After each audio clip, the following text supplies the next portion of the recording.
Polres Aru amankan pelaku kekerasan dengan panah. Korban alami luka serius. Satuan Reserse Kriminal Polres Kepulauan Aru berhasil mengamankan seorang remaja berusia 15 tahun berinisial JM, siswa kelas 11 SMA di Dobo yang diduga sebagai pelaku tindak kekerasan menggunakan busur panah. Peristiwa ini mengakibatkan seorang remaja bernama Semi Kubela, 16 tahun, mengalami luka serius pada bagian pinggang belakang.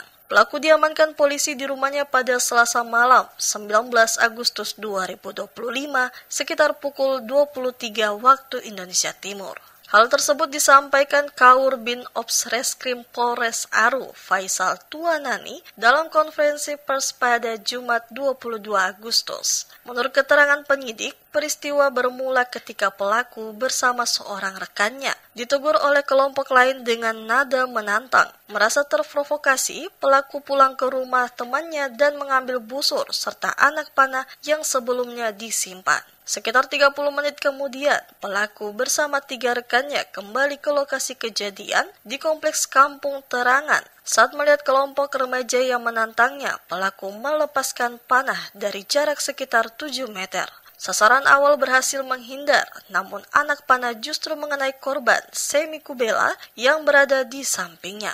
Korban langsung dilarikan ke RSU Cendrawasih Dobo untuk mendapatkan perawatan medis. Selain pelaku utama, polisi juga memeriksa 3 remaja lainnya yang berada di lokasi saat kejadian. Masing-masing berusia 12 hingga 14 tahun. Sementara itu, pihak keluarga pelaku telah berupaya melakukan mediasi dengan keluarga korban, namun proses hukum tetap berjalan.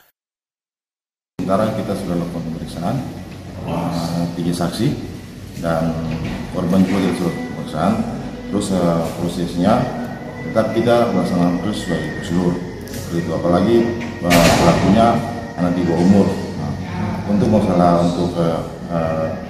perlakuan diversi, tetap nanti kita untuk keadaan anak, tetap kita polisi selalu mendapatkan itu seperti itu. Memang sampai saat ini dari kedua belah pihak juga, dari korban,